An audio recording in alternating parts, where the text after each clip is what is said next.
What's up, everybody? Happy Tuesday night. I'm the Derek Frank. We are going to be talking about some tech stuff. Let me turn down this volume a little bit. There we go. Like, I had that thing almost all the way off on the negative dB on my mixer, and it was still loud. We got the cool Star Wars lo-fi hip-hop stuff going on. But yeah. So tonight, I thought we would talk about some cool tech items for your home studio that you might not think about. Because if you're anything like me, you like having some techie stuff. Like, I like gadgets. I like cool tech stuff that you can get on Amazon and different places like that. So that's what we're going to talk about tonight. First, let me make sure I got all my different stuff set up right here. And if you're out there watching, make sure you give a thumbs up, give me a shout, say hello.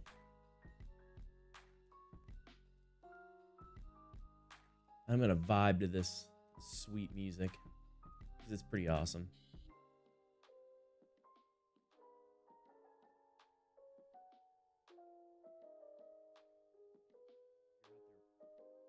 Yeah.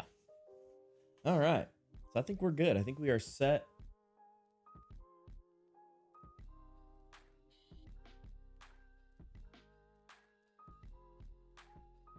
Just double checking everything, making sure everything's good on the stream. I think we're good though.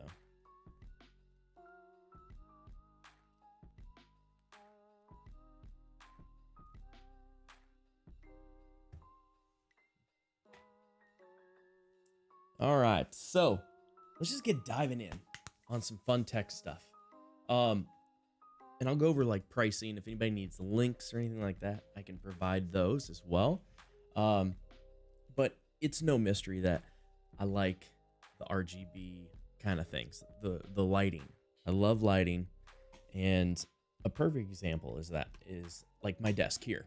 So this is my desk, my touchscreen, all that fun jazz, and I've got the Red Dragon keyboard that is the mechanical keys, that nice and clicky sounding. Although I'm doing that and it's messing up one of my screens. I probably shouldn't do that. Yeah, the clicky mechanical keyboard, which I really love. The Elgato Stream Deck, which is kind of one of those essential things.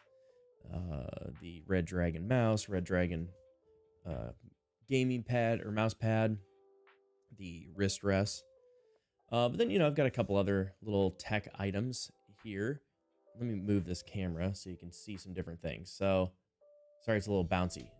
When I do this on my desk, if I push on it, it kind of bounces on the top. Sorry.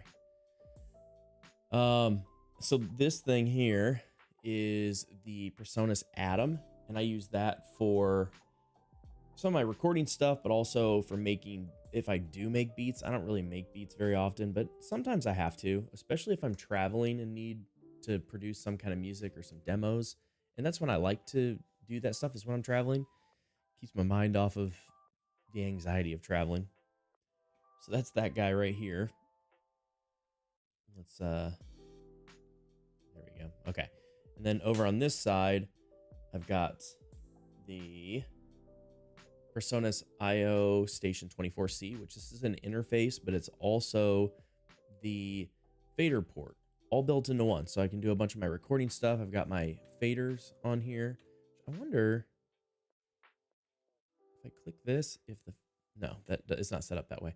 But so when I'm doing my DAW, like when I'm using Studio One, this is what I mostly use to control that stuff if I'm not using the touchscreen, or I like to use a little bit of both. So that's kind of a cool thing, and I use that a lot. Oh, one thing I missed on the other side.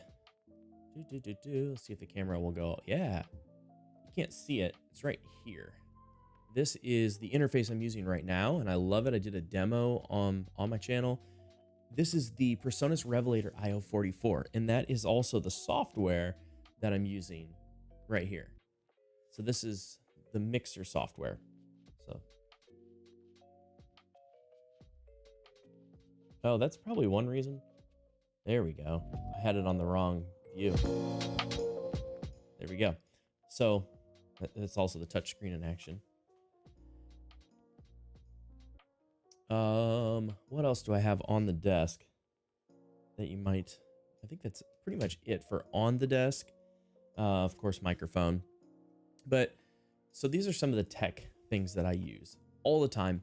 And this isn't even remotely all the tech stuff. So the biggest tech thing in my studio that I think people are most surprised at when they come check this place out is all of the lighting. And the lighting's really cool because I've got all kinds of different lights. I've got, the Wi-Fi controlled smart bulbs. I've got the backlighting, like all the lights that are back on that wall, that pink and purple, whatever, blue. Those are all different lights, and I can control all that through Google Home. So it's all voice activated. It's pretty sweet stuff, and it's super easy to do. Very inexpensive, really. Now, it adds up when you start adding a lot of them, like I have. But it's not terrible at all, by any means. So we're going to talk a little bit about that. And if you have questions as I'm talking about this stuff, by all means, just jump in. And I'm hitting the wrong buttons now. Oops. There we go. I fixed it. There we go. Okay, so let's jump in with the Elgato Stream Deck, because I think almost every streamer has one or gamer has one, but a lot of studios don't have them. And I think they should, because there is a lot that you can do with the Stream Deck in your home studio. So much so that you can really... Oh, Studio One's already running. Oh, it's launching Studio One. I didn't mean to do that. I did push a button on there so that it would run. I thought I made a subfolder. Anyways, there's a ton of things that you can do with the Stream Deck that's going to make recording a lot easier. You can set up your macros. You can put faders on there and different knobs. It's really cool. There is a company that I found on YouTube that they will sell, like for $20, they'll sell you all of the stuff already done. So you don't have to set it up yourself. Because that's one of the things that does take a while. And I'm wondering, I bet if I go to this screen here, there we go. Perfect. If I do this and I open up the Stream Deck software, this is the Stream Deck software. And this is where you can change all of your settings. So like for instance, when I'm doing video editing, I click into my video editing software icon, and then I go in here and I just have a few there, but like I can open the app by hitting that. And these are also down on the buttons. Or I can, these are a lot, like I can split. So when I'm doing edits, I can hit the split button right there and it'll split the clips. And then I can decide if I want to remove and leave that gap, if I want to put something else in there, or I want to slide it over later, if I want to fill the gap, or fill the gap and move all the clips on all the timelines. So it's really convenient. I should be able to, or I should set up more of those quick hotkey things in macros. I just haven't done it because those are the ones I use all the time. Oh, Sippin' Dylan, man, coming in here. How you doing, buddy? You're the handsome man, and I'm glad you're here because I'm talking tech stuff, and I know you, of all people, love tech stuff. So I'm talking the Stream Deck right now. And if I know Dylan, of course, is in the Nate Out group, he probably saw I have a new partnership that I'm working on. It's official, but it's not announced yet, like on the channels. You'll know when I review the first thing, their first product. So that'll be cool. But right now I'm talking about the Stream Deck and I'm going over all kinds of tech. So Dylan, if there's some techie stuff you want me to talk about for like studios and different things like that, throw it in the chat. Let me know. Also, we need to have people go get some popcorn from you guys. Tropical Shores popcorn, the best popcorn. I don't know how this works. Like, I wonder if I can just type it in here. Maybe I can. I don't know if I have to be. I don't know if it'll let me put links. I'm gonna try.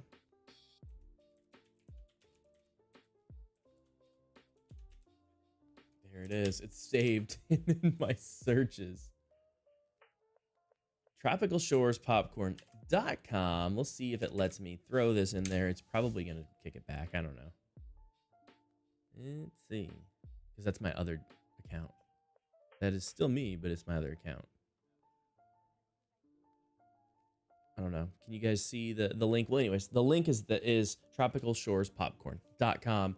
Go check it out. It's Dylan's family. They're amazing. It's best popcorn around, hands down. It's back to the Stream Deck. All right, so back to the Stream Deck. So then I can hit this button up. Yeah. Go back to my home screen. And this was like when I was doing more of the Twitch stuff. Oh, that's to open Twitch. That I need to take that off because that was the Twitch desktop app. Doesn't exist anymore. This is my audio software, my universal control. So that mixer thing that you just saw. Then Studio One. This was a sampler for when I was doing funny sound effects. This is for one of my cameras to open that app. This, oh, I wonder if this probably isn't set up. So I need to reset all these. So this, I could push this and my song John Deere Run would play. Dylan says, appreciate the kind words. No problem, buddy. It's not showing up in the chat. Poops. Oh well. I'll figure it out later. Let's see, what else do I got in here? The Stream Elements button.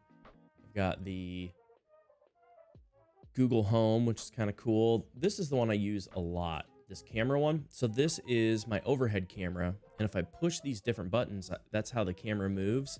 And then these are hotkeys to switch scenes. So like if I want to go to the desk view, you guys can see, hit the desk view. There we go. We're at the desk view. And then I push these buttons on the Stream Deck and it moves the camera. And I can also, I've got these hot buttons for, there's the desk. Oh, that was a quick one. There's the couch. And this one takes you over to the drums. Kind of cool. Back to that desk view though.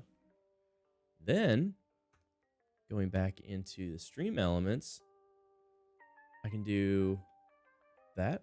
Just switch. I can switch all the camera modes. This one's cool also.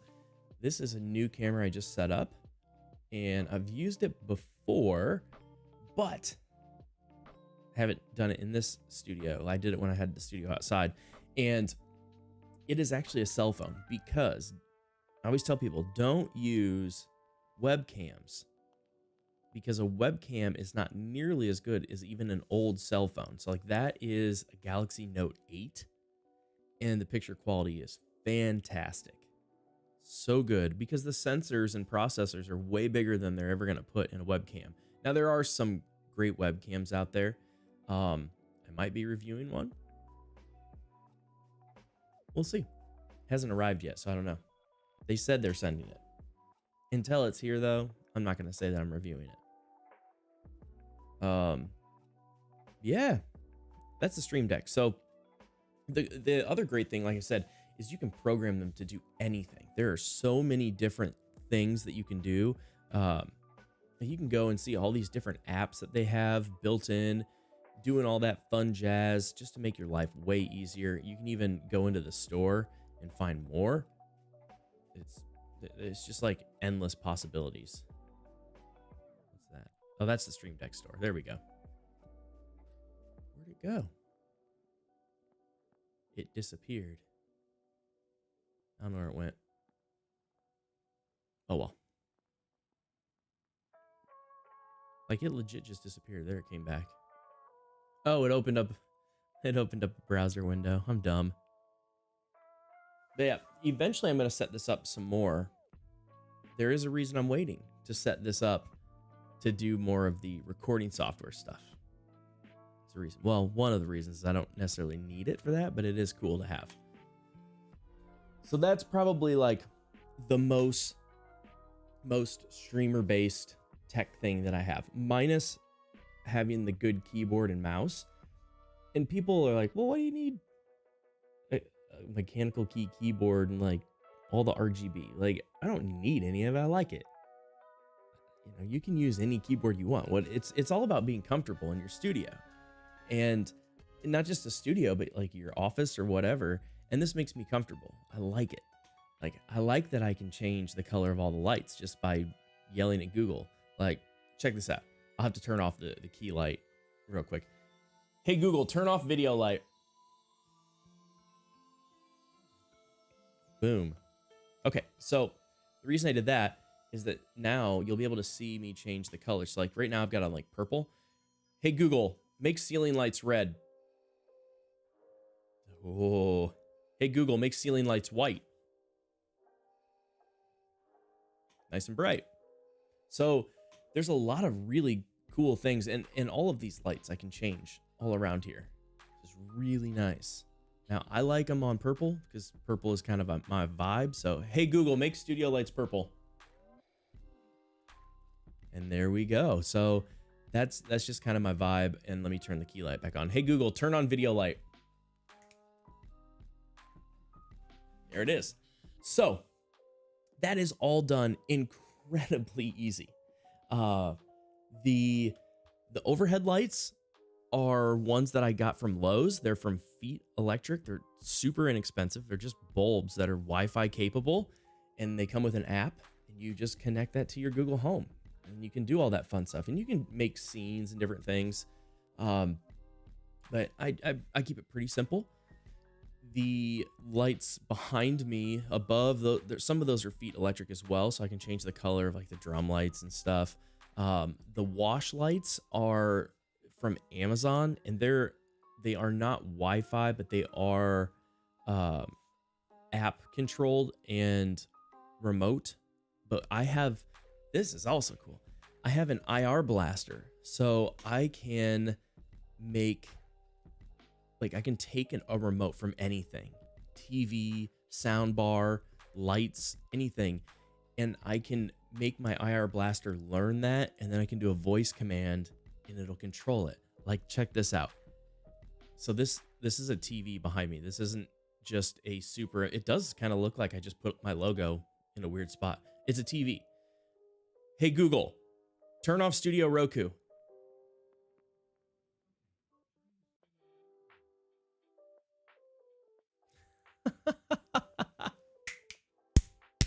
So that's all done with the IR blaster. Super, super, super cool tech. Really easy stuff to do too.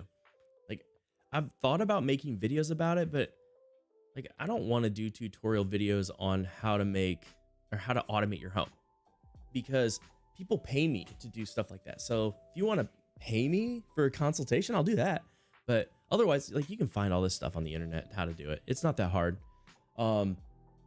Oh, I know one thing I didn't show you guys, and I can't exactly show you it working because the computer will turn off, but I will show you what it is. So let's go back to this desk view. And, okay. So up here, you see this blinking light right there? That is a power switch that I hooked to the computer. So it was on the side. So I'd have to like reach around to turn the computer on. Well, that wasn't a big deal. The problem was that I travel a lot, or I'm at the office working, and I'll need to get files or sessions off of my computer, like here, and have no way to turn it on. So I installed that button, which was like $13 on Amazon, which is really cool because it's a mechanical key power button. It's just got, you know, the power logo. It lights up and blinks. But above it, this little black box right there, that is called a Switchbot. And if anybody knows what the Switchbot is, the Switchbot is this little device that is controlled, and it has an app, and you hit the button on the app, and a little arm comes down and goes boop and touches it and turns it on and off. Pretty ridiculous. It's meant for like light switches and turning different things like that on, but I needed to be able to control my computer and turn it on remote so I could access it remote. Like next week, I'm going on a business trip, and I know I'm gonna have to get on my computer, so I can control all of this stuff from my phone anywhere that I'm at. So for instance, when I wake up in the morning, I can either set a timer, like certain days that it automatically loads all this stuff up, or I've got a button on my phone. There we go. So this button, there's my beautiful wife in my background. That button right there, if I touch that, it will go through the process of turning on all of my stuff on my desk, and then it'll turn on the computer, and then it'll turn on all of the backlights. So I'll show you, for instance, what the back looks like without the accent lights. Hey Google, turn off accent lights. It's pretty different. It's pretty different. And it's the same with this wall behind me. I wonder if we can see that. Let's see if I can control it so you can see. I don't know if that camera will reach over there.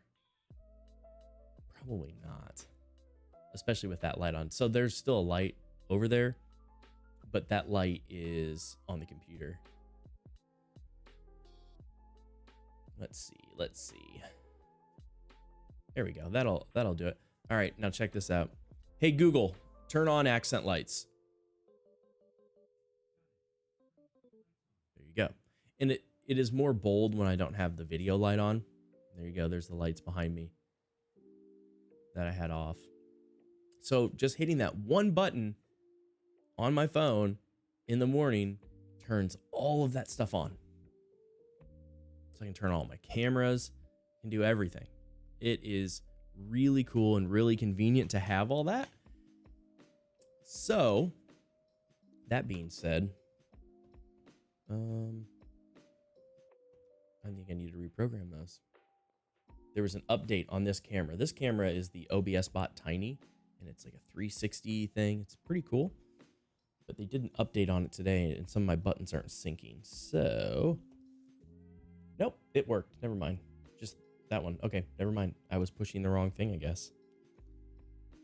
Not bad. User error. Let's double check. Yeah, okay. I was just pushing the wrong thing. I'm dumb. So that is the main tech that I use every day. So that Switchbot thing, those are like 25 bucks or 30 bucks or something like that. The little power switch for the computer was like $13. Stream Deck is more expensive. I don't know. How much is a Stream Deck going for these days, guys? Let's look. Let's get the Googles. And they have a new version, which is the exact same thing. So I've got the medium. It's $125. Oof. This is the problem with Elgato. They're great, but they know they're great. And they charge a lot for their stuff. Like a lot. So they've got 3 sizes of the Stream Deck. They've got the mini, which is, I don't know how much, probably $99. They've got the medium that I have. I think it's technically considered the large. Yeah, it's the large. So it's probably medium, large, extra large. The large, which is what I have, is $125, and then the extra large is $225. That's a lot of money. That is a lot of money, but I live by my Stream Deck. Even though I don't have a ton set up, I do have a couple other profiles that I have, but just having those quick things saves so much time throughout the day.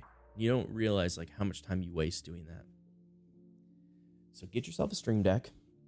Get yourself a keyboard that you really like and you're comfortable with. Love mine. I love my wrist rest. I'll go back to that desk view. There we go. So this keyboard, this is a Red Dragon mouse. It's got extra buttons that I've got some different macros on, which is cool. They're good for gaming. I don't really game on the computer. I game on my Xbox because I get lit up on computer gaming. All you sweaty kids out there computer gaming, you know, you get it. Yeah, so the wrist rests are really cool though. The RGB mouse pad. I get made fun of for all the RGB. I get it. I just like it. I like the way it looks down here. Makes me comfortable. It's like the room I always wanted as a kid. I have it as an adult. What other tech stuff do you guys want to know about in here? I'm trying to think. I'm looking around. Like I said, that drum camera is really cool because it's just a cell phone and it's just using an app. And the app is called IV Cam, like I as in I am, or intellectual, V as in veto, and then cam.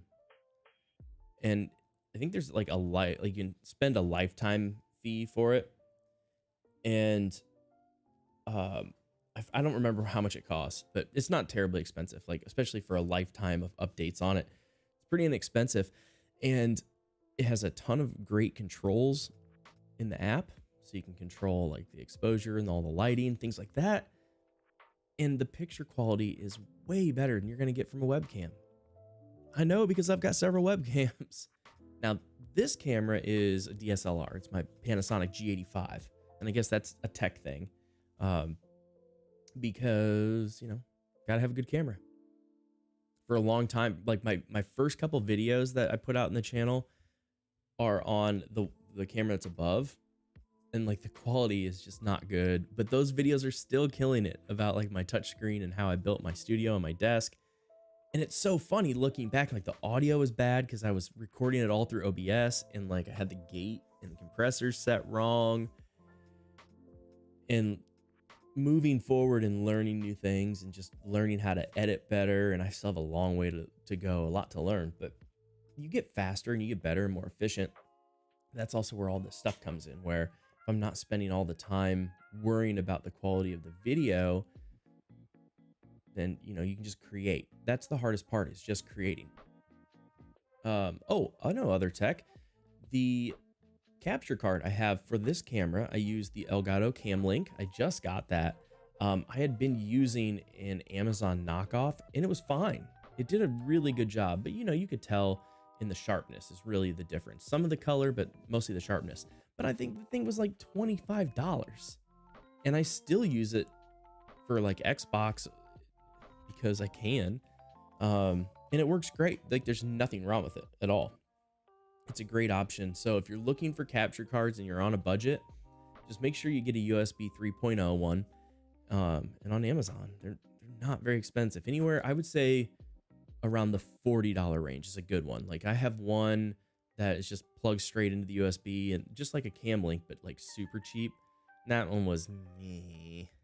And then the other one that is pretty decent is a USB 3.0, and it has the input, the HDMI in, and then it also has an HDMI out, so you can have another monitor.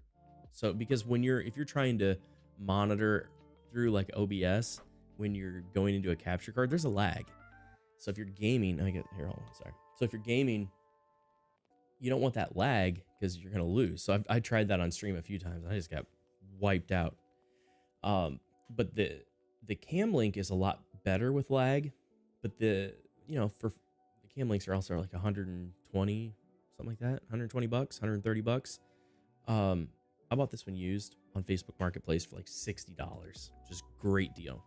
But the Amazon Special one's great. The other cool thing with the Amazon Special one is it has audio out. So if you want to run the audio like into an interface instead of through the HDMI, you can do that. It's pretty cool. It's pretty cool stuff. I was having an issue with the Cam Link where I was like getting all my audio from my camera and it was like doing this crazy feedback loop. I was like, what? Then I realized, oh, the Cam Link has better technology so you can do things.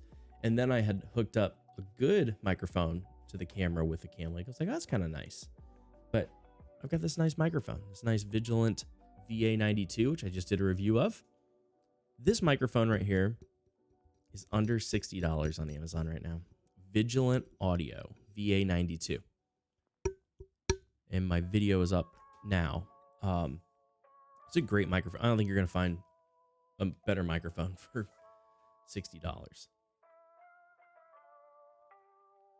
Let's turn that TV back on. Hey, Google, turn on Studio Roku.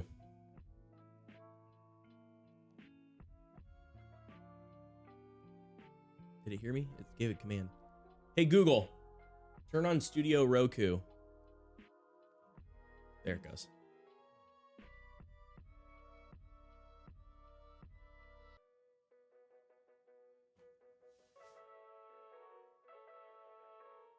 It's not turned on. So see, I say all that and it doesn't work. Let's see.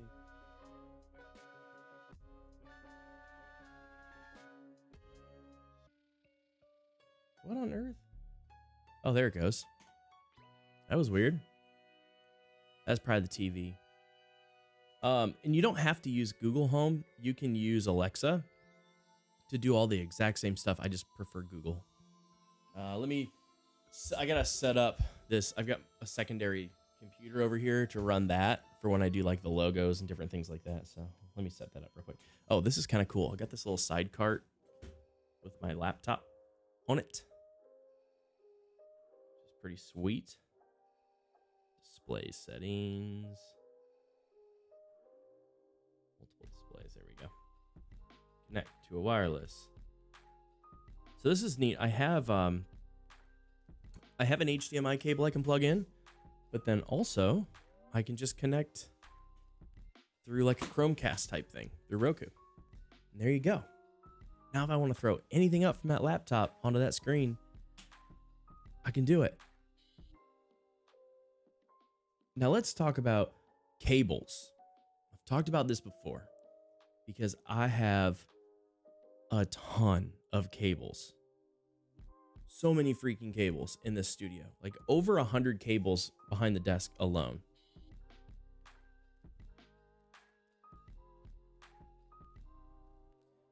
Sorry, I just got a question on my Facebook.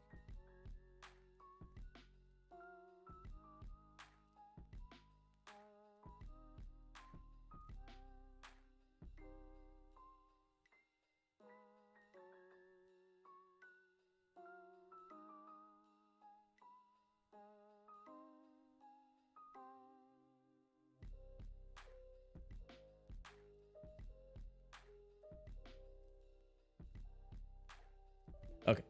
So this convention that I've got next week, somebody was asking me a question about it, and I figured I should probably answer it because, yeah, no. Yeah, no. So I've got this Harmonica Convention in Tulsa, Oklahoma next week. I'll be there all week. It's called SPAH, S-P-A-H. And yeah, should be an interesting time. I've been to it before, and the last time I went was also in Tulsa.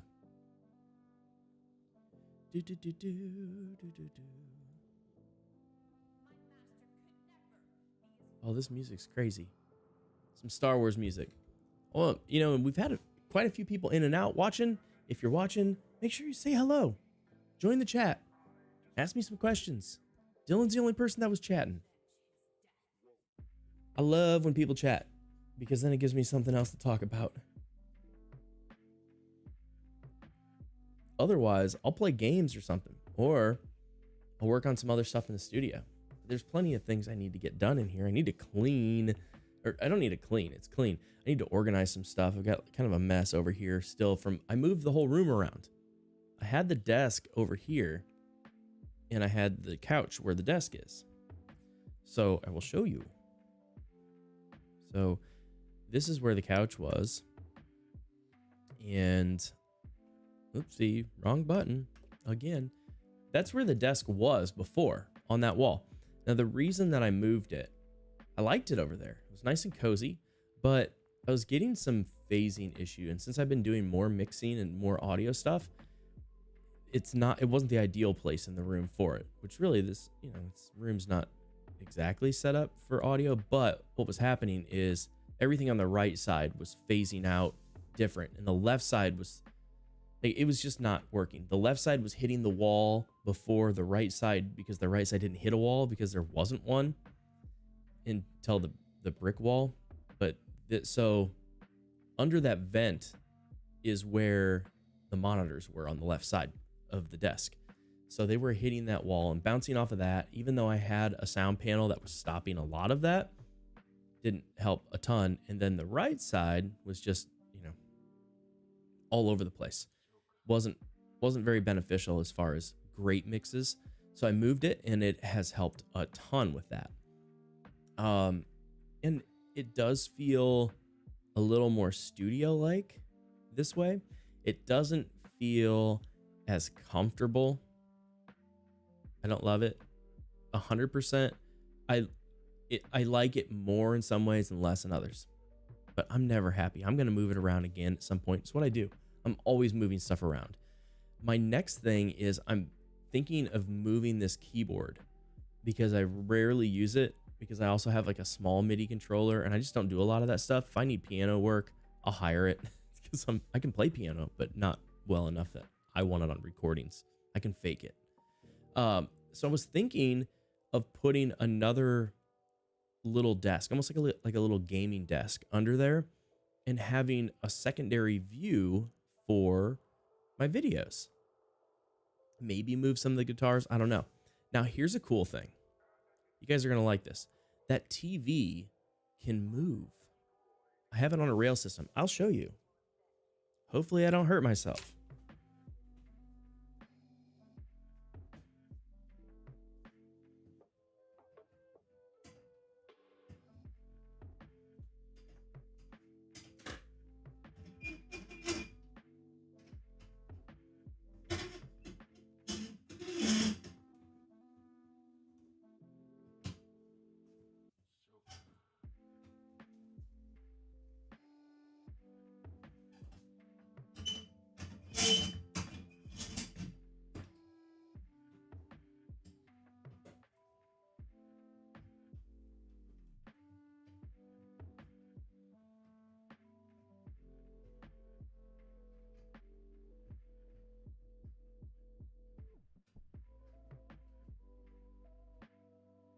Yeah.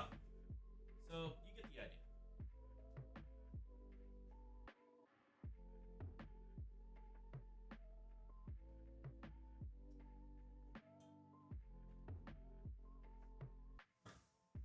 Kind of cool, huh? So that can actually go all the way over to this end here. like to the end of that. The cables are long enough that they can go. I just didn't feel like it's loud when you do it. And I've got a dog upstairs that just had surgery, so I don't want him jumping around because he hears weird noises. But that makes it nice. Also, it can completely spin around, do a 180. So if you're tracking drums or whatever, you can see the screen. Pretty darn convenient. So what do you guys think of that? Everybody in chat's quiet tonight. I don't even have hecklers or anything.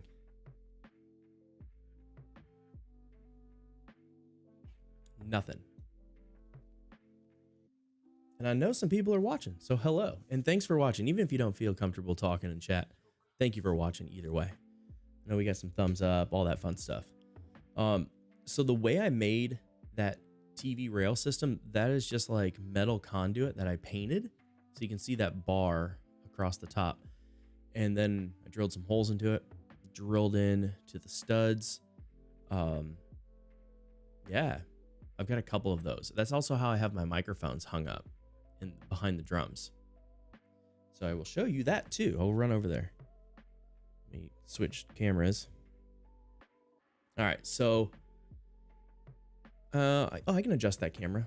There we go. You just want to be able to hear me. Okay.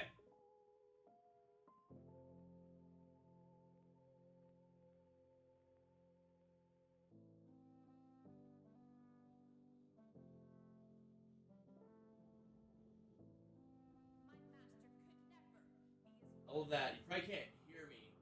Maybe you can. I don't know. But this system here, like move all the microphones around. Pretty nice.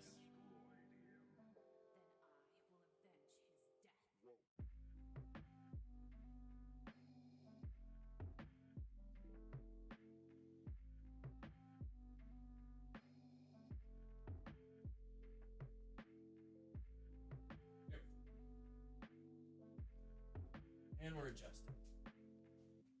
So that is the ceiling mounted mic stands as well. I have a video on how I did it initially, but I'm going to need to do an updated video because I've changed it and I made it way more efficient.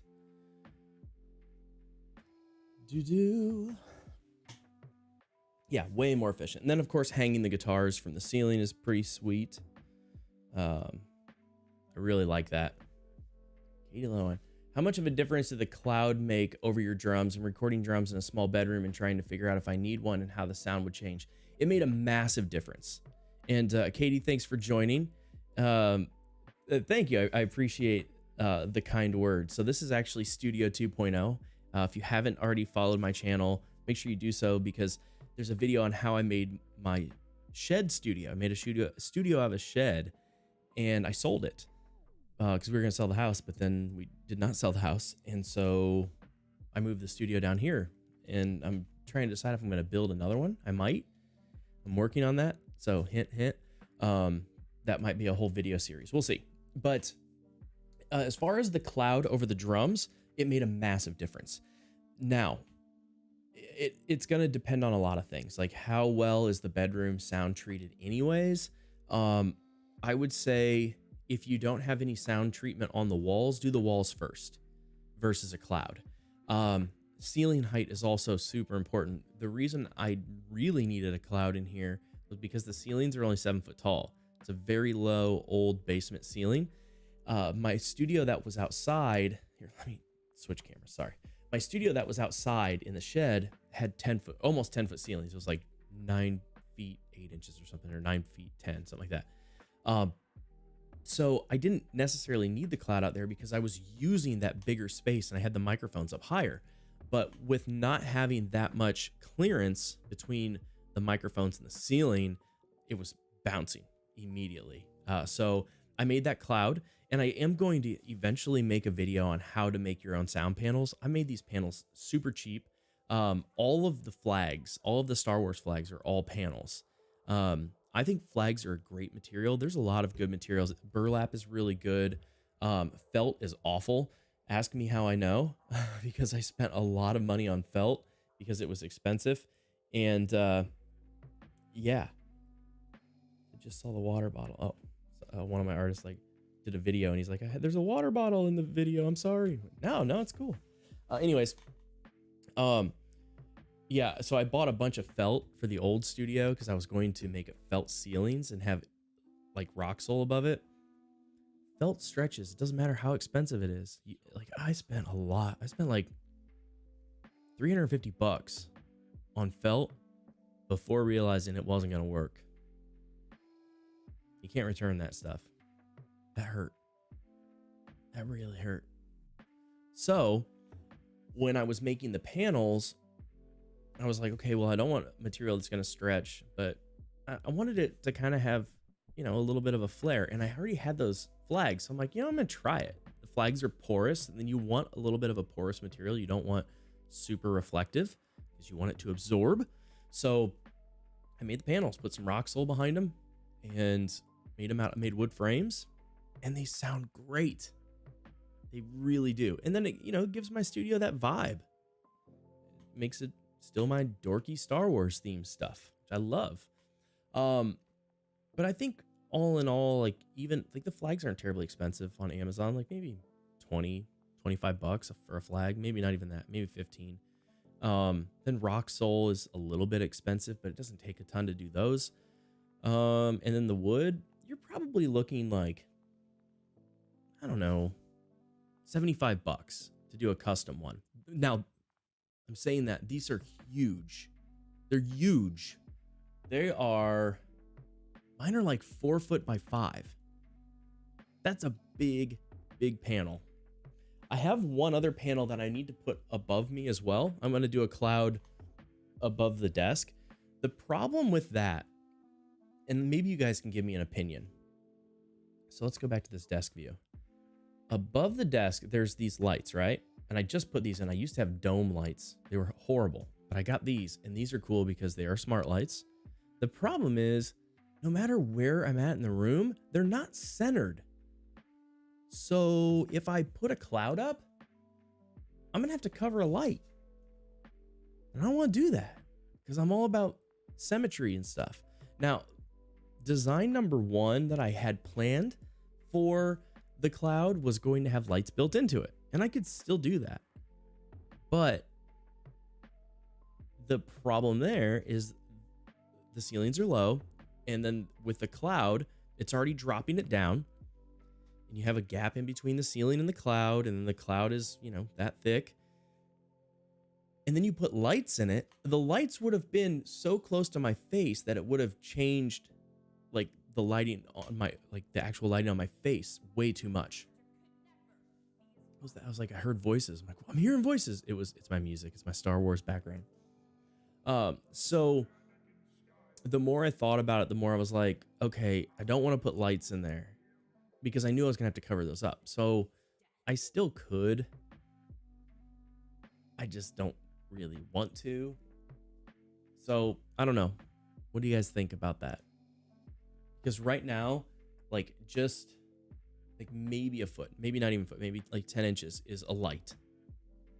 So I would definitely cover up that light unless I went like made an unconventional cloud and just had to go straight back. Because then it could go over me and just barely, like it wouldn't cover the light. I don't know. I really don't know. Or I just don't have one.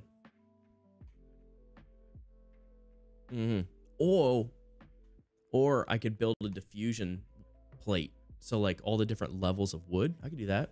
Katie says, oh man, thanks a ton. Definitely going to build a cloud with rock sole. Try out now. Yeah. As far as lighting for your new cloud, how about LED bars behind the cloud bouncing off the ceiling? So I thought about that too. But if I did it enough that the lights would bounce and actually make light in the room, because these are the main lights that, you know, give the room fill versus the lights on the wall. If I did that, I'd have to drop the cloud down even further to make the lights be able to spill down. So there'd be a dead spot in the middle of the main part of the room. And this is our main like thoroughfare when we park in the back of the house to come in. And this is a basement, but you know, so that wouldn't work. I was going to do recessed lights in the cloud, which I can still do, and I still might do that anyways because I can always turn them off. But I really don't want to cover up that light. So they make higher powered LEDs and even torch bulbs. Yeah, so I've got some. Maybe I'll make 2 versions. And the only reason I haven't made that video yet is because I have all the material. It's sitting in the garage right next to me. I have all the material. I have all the Roxol. I have this really cool Star Wars tapestry, and it's big. It's bigger than the flags. But it's been so damn hot this summer that I have had no desire to go outside and build these in the heat and tape it. That's the other thing. I can go out and build them and sweat my butt off, but I don't want to tape myself just like drenched and gross and nasty. So Katie, where are you from? Where are you located at? I'm in Nashville, if you didn't already know. I just always like to see where people are doing their recordings, especially home recordings. I think, you know, I've been in a lot of the best studios in the world, and you will never replace big, good studios with great equipment and great rooms and build outs, but so much more can be done in home studios than ever before. And the pandemic really realized that. Like one of the groups I work with, AJR, all their hits were done in their apartment in Manhattan. No studios, ever. Just them singing in their apartment in Manhattan.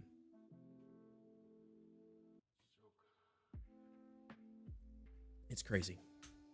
Oh, and I love this chair. I've had this chair for a little while now. Only thing I don't like is it doesn't lean back enough. It leans back and it even reclines back, but it's got a spring on it. And like that spring, you have to really push to get it to go back. I want it to just like rock. Yeah. You're from Cincinnati. Nice. Gotta get that Skyline chili, right? That's Cincinnati, not Cleveland, right? I hope so. Now I'm questioning myself. Yeah, for sure. Huge fan of albums that were recorded from home. Yeah. I love DIY albums. And I have so many artists now that I work with that have incredible home studios. Like, I would be proud to record in any of them.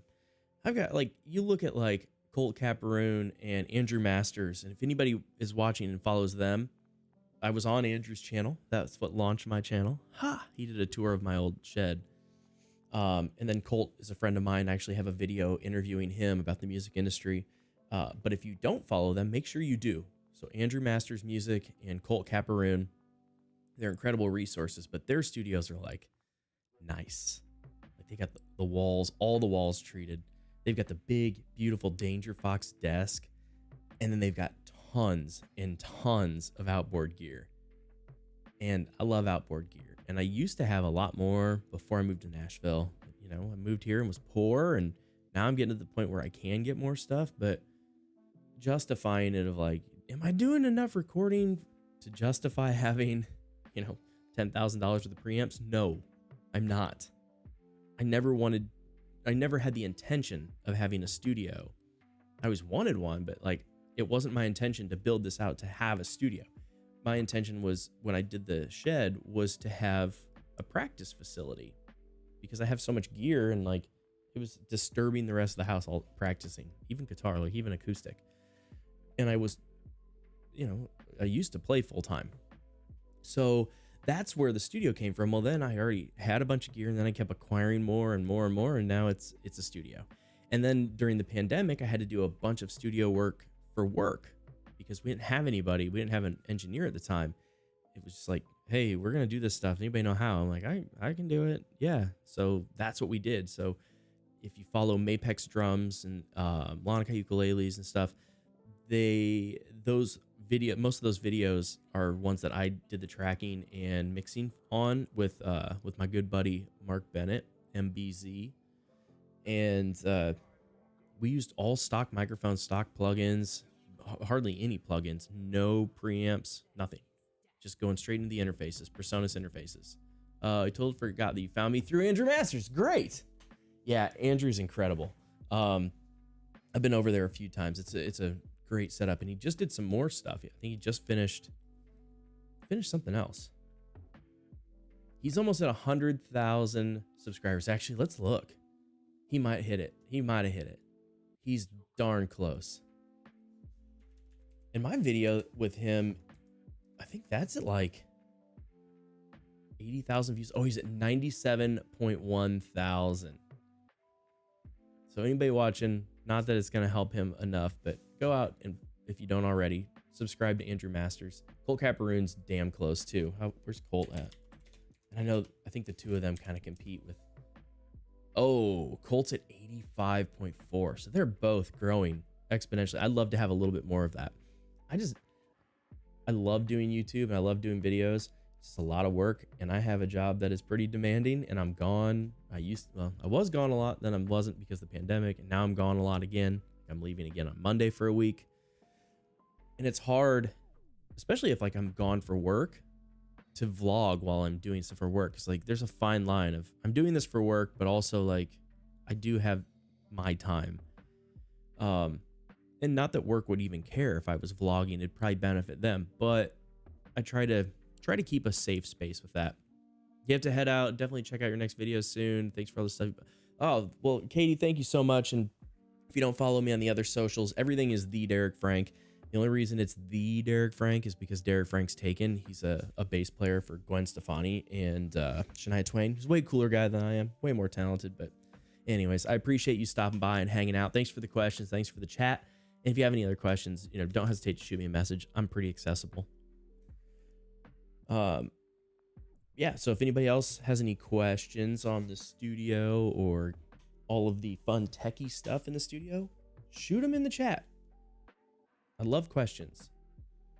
It gives me something to talk about versus just rambling.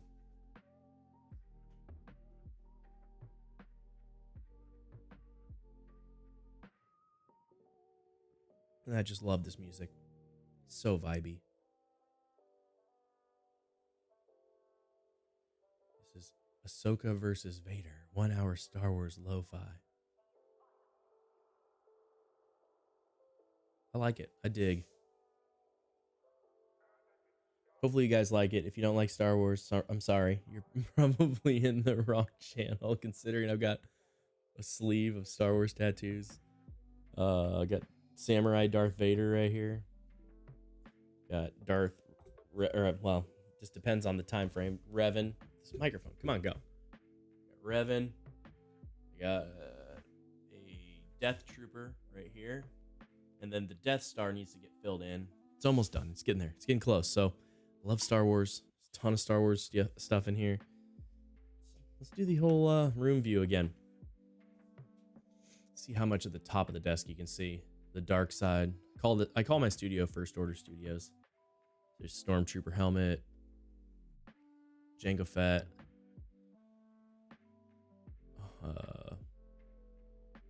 Holocron. There's a Chewbacca Galactic Convention exclusive Funko Pop.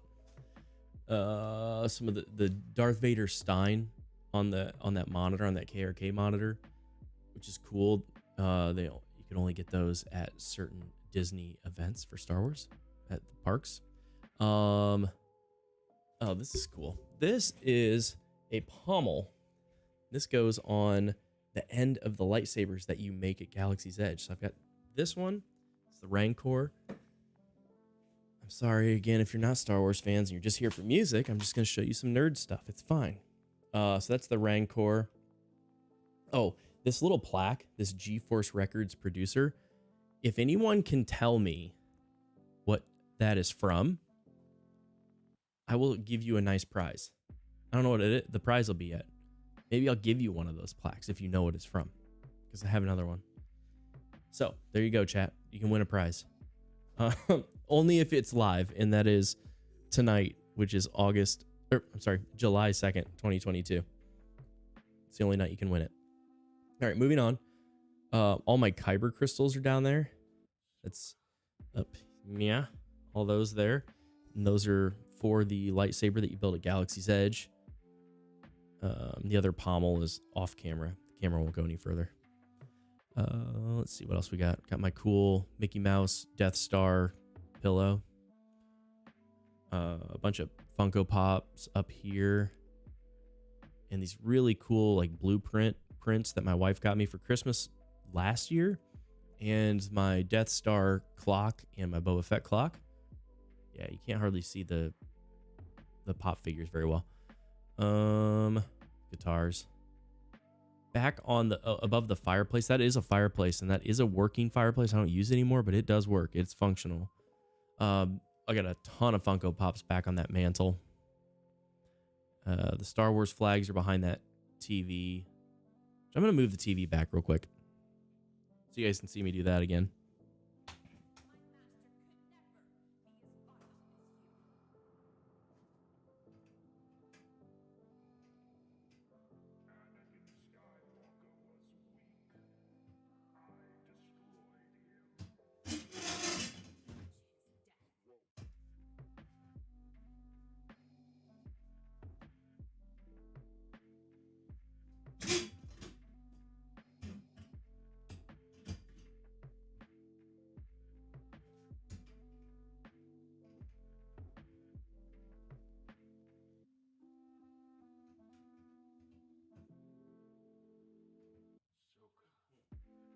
Look good?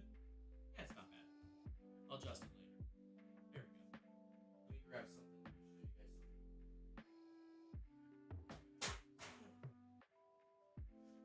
guys. Okay.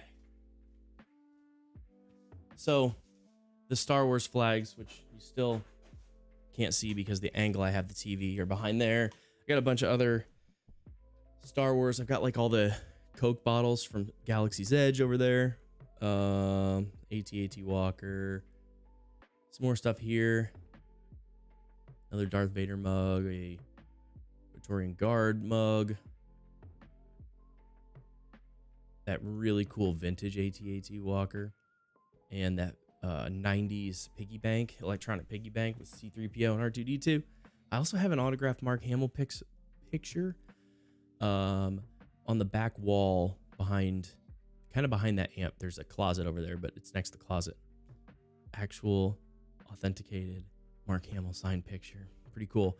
And that microphone in that plastic case is from SE that they made me, and it has my name laser etched in it. It's pretty sweet. So that's the studio tour. Oh, actually, let's see if you can see the staircase. No. Oh, there it goes. Okay. So there's a cool little picture, and then my lightsabers. The one closest to the guy hanging from the cables is the one I built at Galaxy's Edge. Also, all of my cables you can see run from my desk and from all the interfaces. There's all my preamps. There's the other pommel, by the way, that cat, that like ice cat or whatever it's called. So these are my interfaces and my Warm Audio 412 preamp and my Warm Audio WA 76, the 1176 clone, and then my Sonic Maximizer.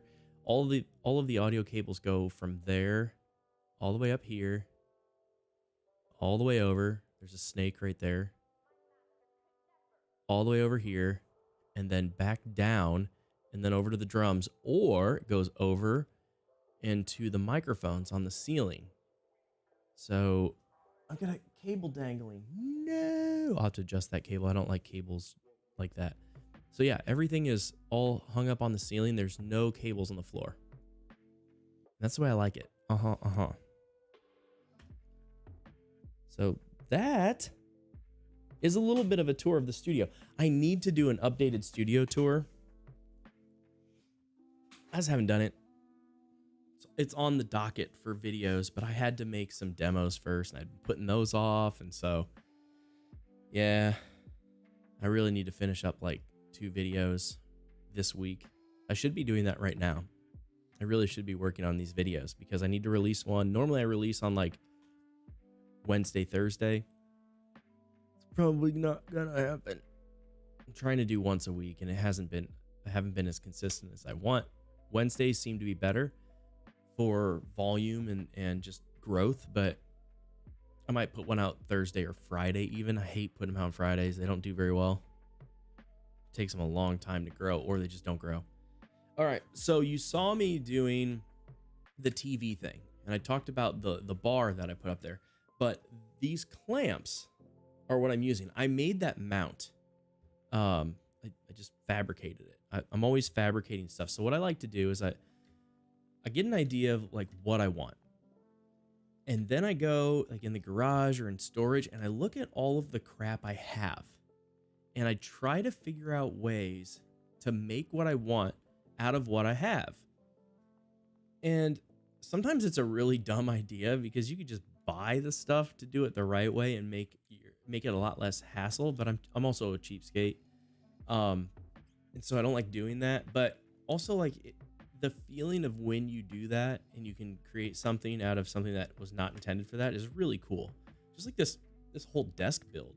This desk is like part of an old marimba frame that is all height adjustable and a bunch of wood that I made the design for, and then some old rack ears that I had from like a really old rack mount system from when I was still in the touring days.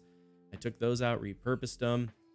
I mounted the computer, like I rack mounted my computer. I figured out how to do that. I made it custom. So that was really cool. And making all of this was, you know, pretty inexpensive. So that's what I do. Same with like a lot of the ways I hang that. But anyway, so the way I hang the TV is I made this mount that connects in the back. I took like a TV mount and then I connected this bar. And then I took two of these, which are like light clamps. And I just drilled some holes in the top plate of the bar that I connected to the TV. And then you just tighten it on. There you go. That's all she wrote. That's how I did the TV system. And the ceiling mounted microphones are very similar. I got all those parts at Lowe's, and they have a section back in like the plumbing area that has a bunch of like stuff that you can make industrial looking desks and shelves and stuff. I call it like the East Nashville shelving systems. But it does work really well. You can get that stuff, and then like I've got different couplers, and again I need to do an updated video on how I did it, but it's relatively inexpensive and it's really sturdy, and it makes it so you don't have a bunch of stands on the floor and cables on the floor, and it's just way more convenient. You have a lot more options of where you can put mics, where you can mount them. It's great. I love having the ceiling mounted stuff. If you don't have ceiling mounted stands or mics, especially for drums, do it. I'd say drums, and have a vocal setup. Like if you know you're doing vocals in a certain area, put it on the ceiling. The other nice thing with doing that is you have a lot less vibrations coming from the ceiling than you do on the floor.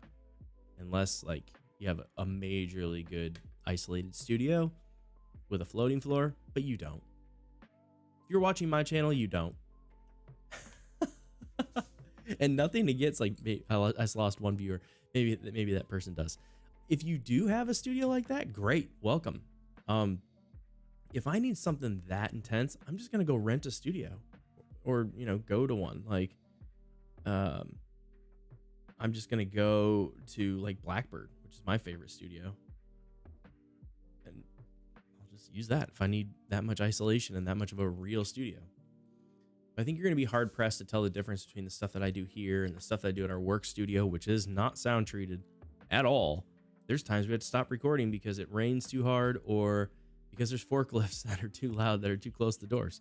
You're going to be hard pressed to tell the difference between that in a studio and here. We did a series of videos for Mapex in a distillery in Leaper's Fork. I mean, this is in the middle of nowhere. And it's a barn. It's an old barn that has all of the mash systems and the distillery tanks, and like all of that is in there and running. So when you listen to those videos, that's the real drums. There is no drum replacement on any of that. Who all did we have videos there? We had Sean Fuller from Florida Georgia Line. We had Tyler Ritter from Moon Taxi.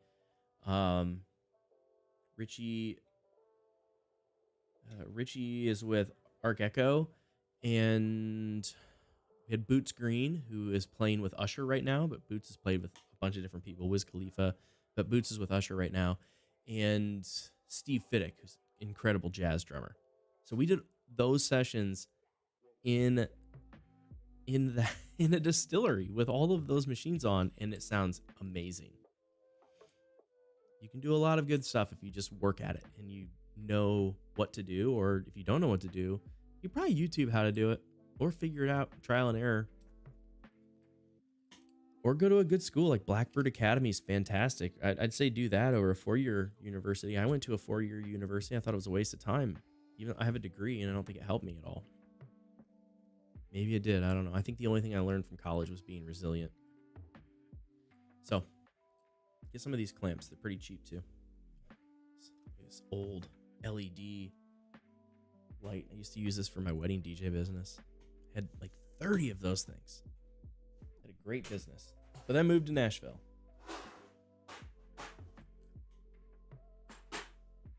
All right. That was a lot of tech stuff that we talked about, and a lot of just other stuff that I've built. DIY.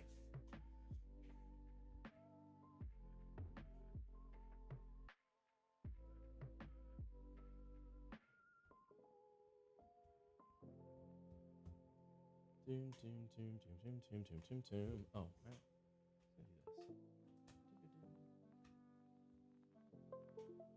There we go.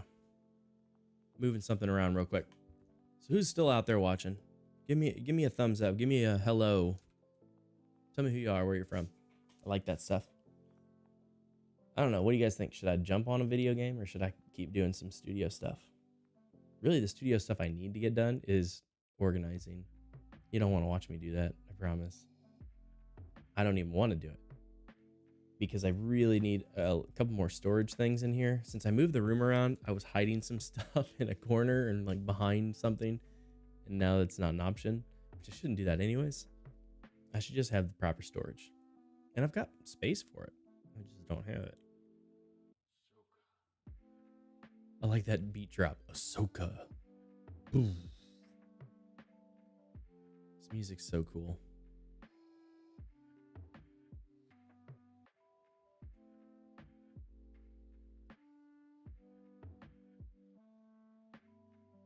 All right, well, you guys are being quiet, so I don't know what you want me to talk about, so I'm probably just gonna play a game or something. What do you think?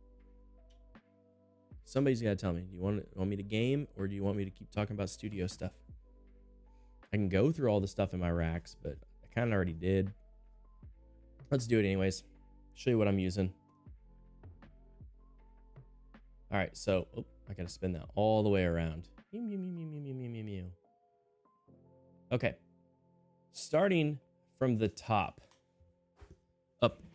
Yeah, this is the Presonus 1824C interface, and then below that is the Presonus DP88 ADAT converter, and that expands my 1824C from 10 channels to 18 channels, hence the 1824. It's 18 channels capable.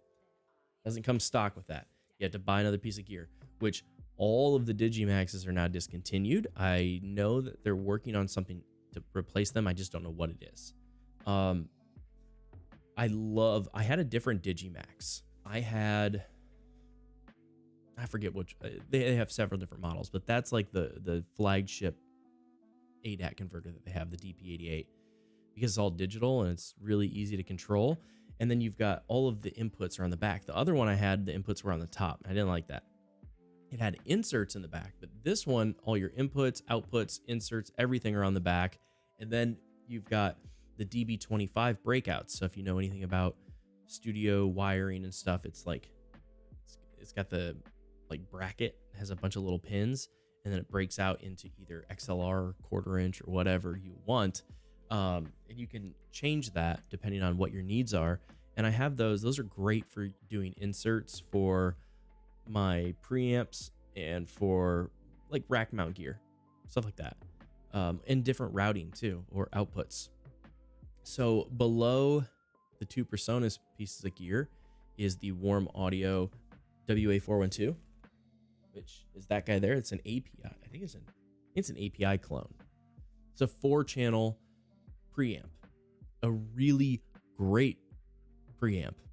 As a matter of fact, I wish I had more of them. Like, I wish I had every channel in this studio going through one of those. I like it that much. They're expensive. They're like $1,200 for 4 channels. And let's see, how many channels do I really use? I solidly use 12 channels on the low end just for drums. And that's what I do the most of is drums. My thing with drums is like, I could get patch bays, but patch bays aren't great to do. Like if you want microphones to go through patch bays, that's not a great idea. You want the patch bays after the mics. So like if you're switching what compressor I'm going to use going into the pre's or into the inserts of the preamps or the interfaces, I'm sorry. Then you would use patch bays, which I need a couple patch bays. I don't have one. I had one and then it kind of crapped out. So I got rid of it or threw it away. I need to replace it. But with having drums, like I don't want to unplug all that stuff and have to replug it in just because I want one channel for vocals. So, I don't have a vocal preamp right now. Now there's things I can do. Like I said, I can unplug stuff, or the way I've got the 4 channels that I have assigned in that are kick drum with the SE mic. So I have 2 kick mics. I've got the SE V kick, which is my favorite kick drum mic of all time, hands down. And then I've got the Solomon sub kick. Sub kicks are great. If you don't have one, excuse me, like allergies are killing me tonight. If you don't use a sub kick, you should. It's going to make it a lot easier to mix your drums and your bass drum, because you're not having to add all those super lows, and then you can let your regular microphone be a little bit more punchy, a little bit more attack. So that's great. So I have the regular kick mic in one channel of the pre. I have the snare drum top mic in another one. And then I have overhead left and right in the other 2, because I feel like those are my most important microphones on the drum set, at least. So I could easily unplug one of the overheads, or I could use one of the overhead mics. Those are great mics that I've got. I'm using the Neat King Bees, the version 1 King Bees. Those are great. They have like an oversized diaphragm. Most capsules are like 1 inch. I think those are like 1.25 inches or something. They're pretty good sized. Oh, I got some 2 Chainz is performing for you. What? 2 Chainz isn't performing for me. Oh, it's on TikTok, just a live performance. I was like, what? 2 Chainz? I don't even know. Okay, so back to the pre. So I would love to be able to have all of my drum mics going through those 412s, and then have probably 2 extra pre's just for my vocal mic, so I don't have to unplug stuff. Right now, a lot of times when I'm doing vocals, I'm not necessarily using a preamp. I'm just going straight in the interface and then using good plugins. Now, if it's a really important vocal thing, I'm gonna unplug something in the back of that preamp, and I'm gonna use it because it's incredible. It sounds amazing. Such a great preamp. Okay, moving on. Below that is this. This is the Warm Audio WA76. I don't know why. I mean, why do they put WA in front of everything? I know it stands for warm. I get it. I love their stuff, but just call it 76. It's an 1176 clone, and it's a good one too. And they're pretty inexpensive for what they are. I use that on everything.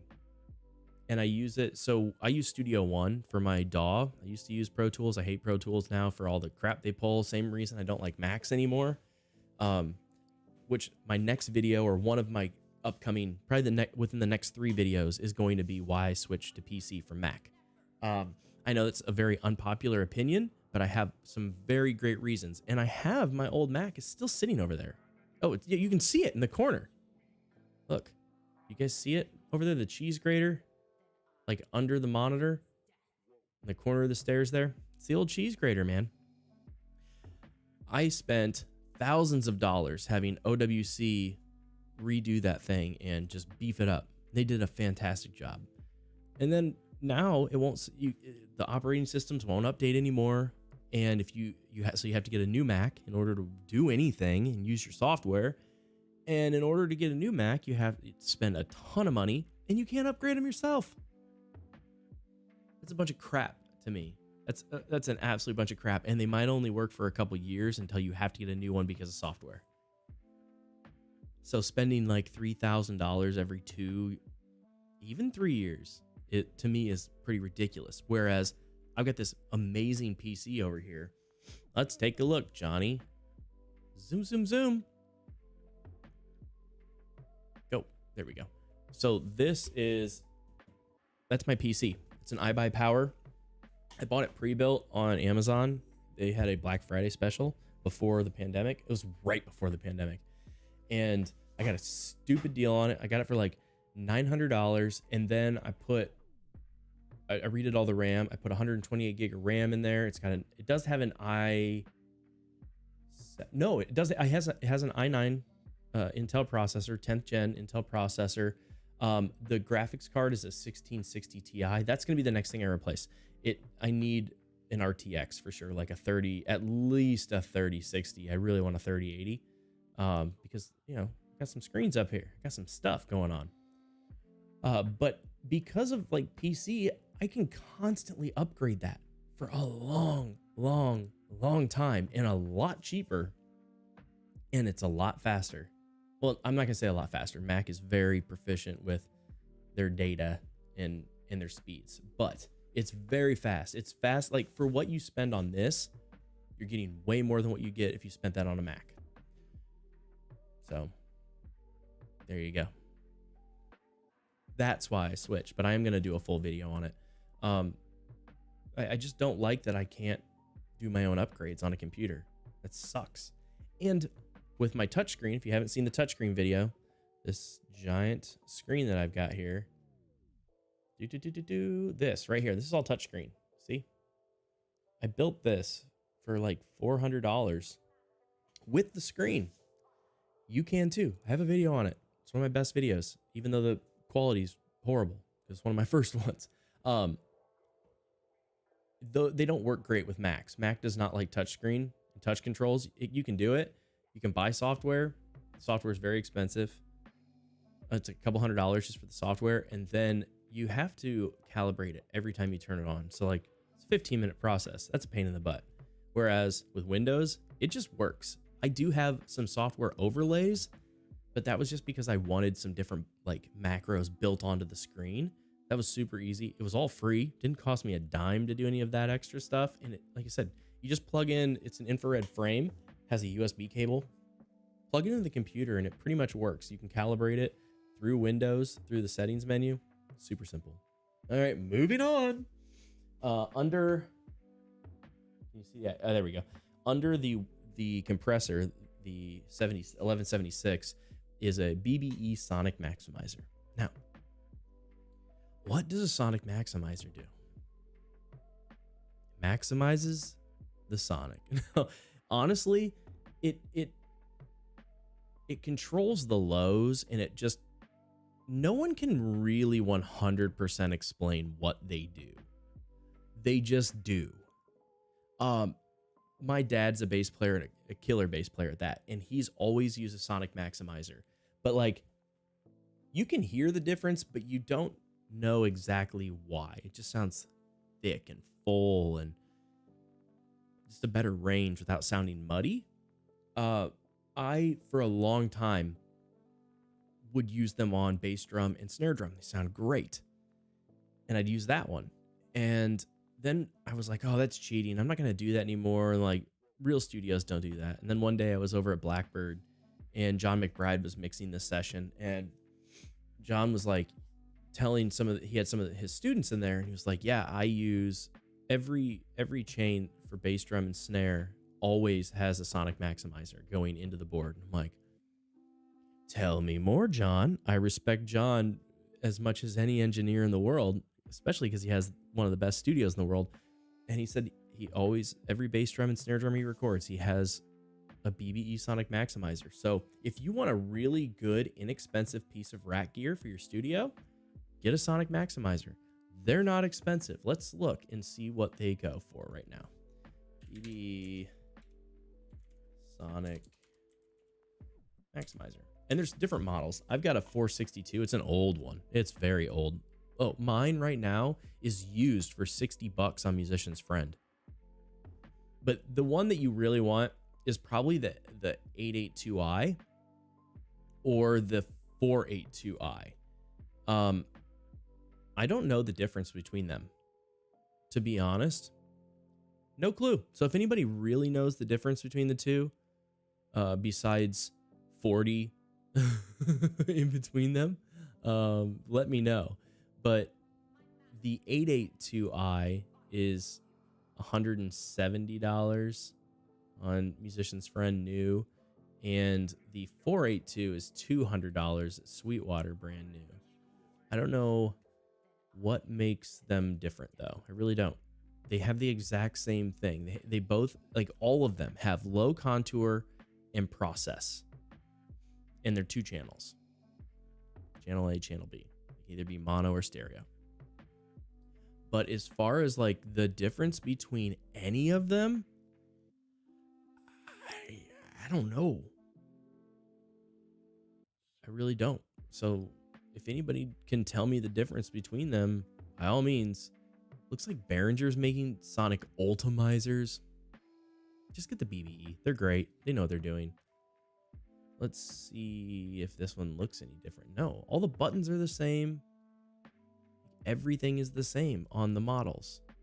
Like, the only difference is one says 882i, one says 482.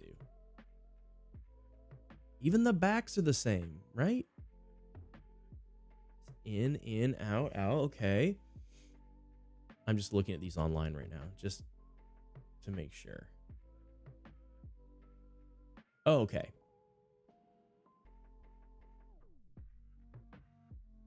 Input, output, input, output. Okay. The 882 has 1/4 inch and XLR inputs and outputs, whereas the 482 has RCA, which actually is probably SPDIF, and 1/4 inch. Or are those both 1/4 inch? I think mine has RCA. Either way,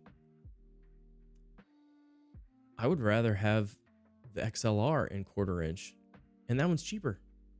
I might buy another Sonic Maximizer because they're cheap, and I really want another one. I want the new one, a newer one. Mine's acting a little funny in channel A. It's getting a little noisy because it's old. It's very, very old. But get yourself Sonic Maximizer, and then below that I just have a shelf with stuff, and then the other side I've got my computer. Let's zoom over. Mew, mew, mew, mew, mew. You have to do the sounds, otherwise it doesn't work. Mew, mew, mew. All right, so my computer's up on top. I've got power conditioner, and then I've got a monitoring system under that, which is this silver thing here. It's a 2-channel monitoring system. You can do wireless with it, which is kind of cool, or else it's just an amp as well. I like that one a lot. And then below that is a very, very old Furman TX2 tunable crossover. I don't use it very much. I mostly used to use it for live sound. But if you need a crossover, especially with like monitors, studio monitors, that is the bee's knees. That thing is great. And they're invaluable when you have to have one, you can't find one. Let's try like, let's see, like let's Google rack mount crossover. Let's see. Nady has one that's new. Rockville has one that's new. They're both about $100.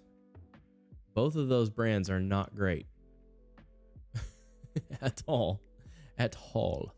There's a PV. I think I had this one. Oh, that's old. It's like new old stock on Amazon. Yeah. That's definitely old. So it's not like having a crossover isn't something that you're going to need a lot, but if you do need it or you want it, you never have it when you need it. That's definitely a thing with the studio. So get as much as you can. that you can afford. Don't put yourself in debt for your studio, because there are people that make incredible recordings just with an interface, like a 2-channel Presonus, or like one of the studio 2 channels, or even like the Focusrites or Apollos are great. Apollos are really good. I'm just kind of I'm all about Presonus. I love their software. I love their gear. I love their tech support, customer service, and I'm friends with people over there. So I've got Presonus. I didn't even talk about my monitors. Duh. I have a video about that too. Let's go back to the desk view. So the studio monitors that I have, I've got the Presonus Iris E7 XTs. They're the upgraded Iris monitors. And then next to that, I have the KRK V6. These are not the Rockets. I did the original video with the Rocket 6s, the classics, like the Gen 3s. People were like, "Oh, that's not a good comparison." I'm like, it was what I had. Why I switched what I had to this. That being said, those Presonus are still better than the KRK V6s, in my opinion. And the KRK V6s, there's no, I still like the KRK V6s. That's why they're there. Otherwise, I'd take them down. I switch between them with my Mackie Big Knob over here. But the KRK V6s, how much are those? Those are $630 each. The Iris, the Presonus, I don't even think we're that much total. So you're looking at almost $1,300 for the V6s versus the Presonus Iris E7 XTs. There we go. The E7 XTs are now, oh, they just dropped the price.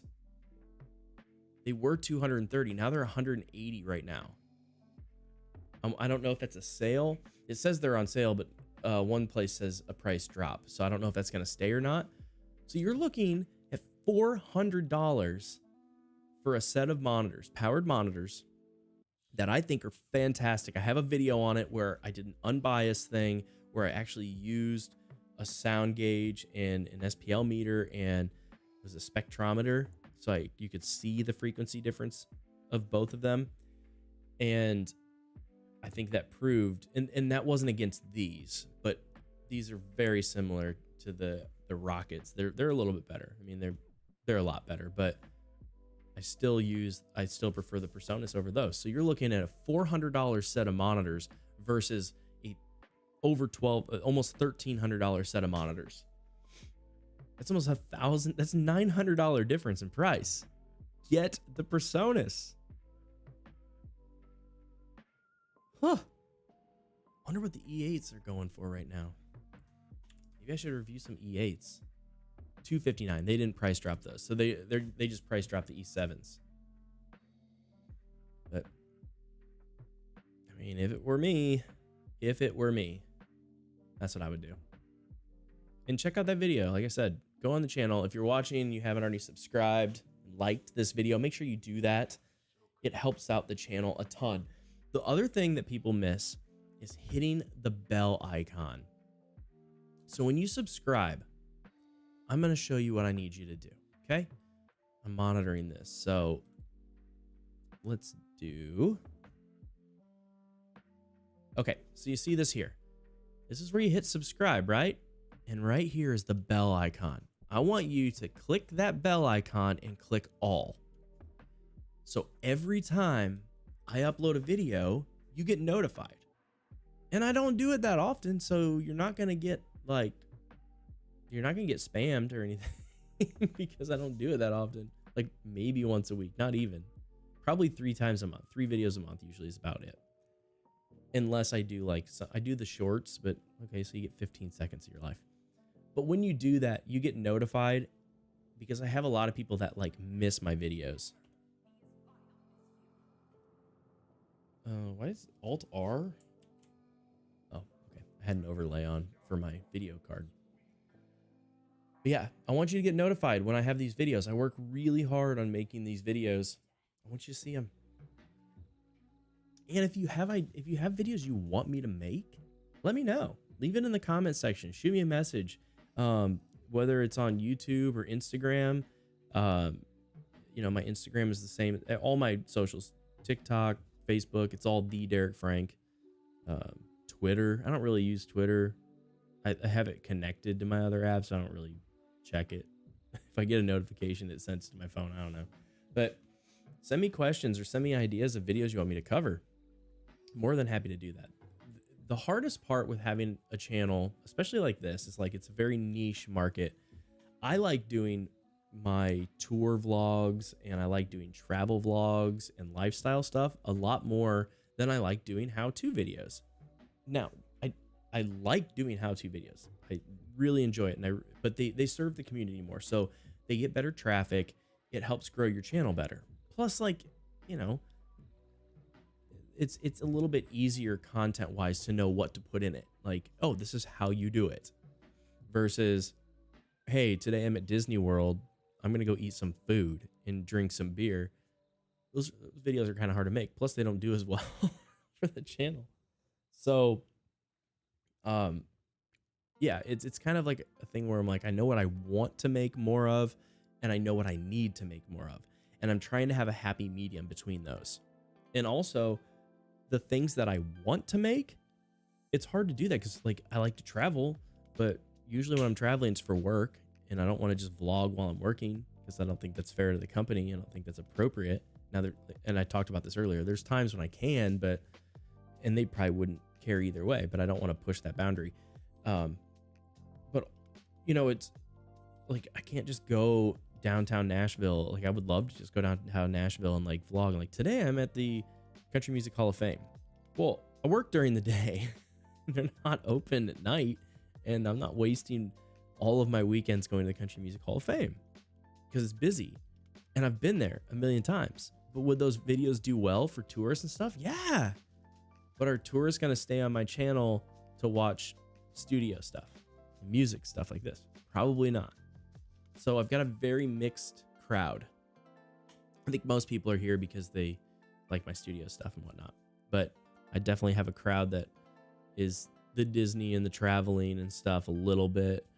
And not really the gamer crowd on here. I was doing Twitch a lot during the pandemic, but Twitch, like, there's no growth. And I have a video on Twitch versus YouTube. And I think YouTube is a way better option for streamers and for creators, especially for music. Even gamers still.